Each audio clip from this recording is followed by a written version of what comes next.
এ হাত দিছে, খালি একবার বল, বাকিটা আমি দেখছি। আরে বলো না কবুল, আমি তো সে কখন বলে ফেলাইছি। বলে ফেলো। ক মা ক। আমি কবুল বলবো না। মা কবুলটা ক, কবুল ক। বললাম তো আমি একবার, আমি কবুল বলবো না। আমি ওনাকে বিয়ে করব না। বিয়ে করবি না মানে? করবে না মানে করবে না। আর নো মিন্স নো।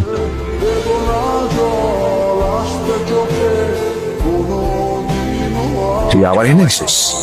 ওরে আজকে আমি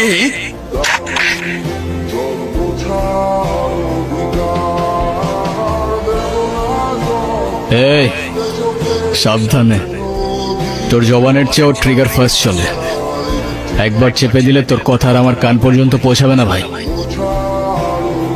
বাবা এই জাহাঙ্গীর আমার সহজ সরল ভাগ্নিটারে ভয় ভীতি দেয়, আজকে বিয়ে করতে আইছে। তোমরা আইছো খুব ভালো হয়েছে। আমারে বাঁচাও বাবা, আমারে বাঁচাও। এ বাসাই, তুই আমার লোকে পটিয়ে দিতেছস? তোর ভাগ্নির সাথে বিয়ে দেওয়ার কথা বলে তুই আমার কাছ থেকে 1.5 লাখ টাকা নিছস। এর আগে কত টাকা নিছস তুই মনে আছে? টাকা কই?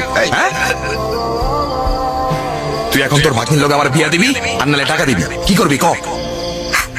সি মামা, তোমার কি এতটুকু লজ্জা করে না? ছোটবেলা থেকে তোমাদেরকে আমি আমার বাবা মার জায়গায় দেখতাম, আর সেই তুমি। একটা মানুষ এতটা স্বার্থপর হয় কিভাবে? আপনার নিজের মেয়ে হলে এটা করতে পারতেন? যেই মানুষটা আপনাদের জন্য এত কষ্ট করত, তার পরিশ্রমের সব টাকা আপনার হাতে তুলে দিত, সেই মানুষটাকে আপনারা টাকার জন্য বিক্রি করে দিচ্ছিলেন। পারেনও আপনারা। বাবা আমার ভুল হয়ে গেছে, বড় ভুল হয়ে গেছে, আমার মাফ করে দাও বাবা। আমার কাছে না, যার উপর জুলুম করছেন তার কাছে মাফ চান।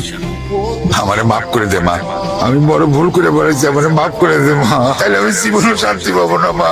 তাহলে আমার টাকা কি হইব? এই, টাকা মানে? টাকা মানে কি? তোর কত বড় সাহস, তুই আমার ছেলে গায়ে হাত তুলছস?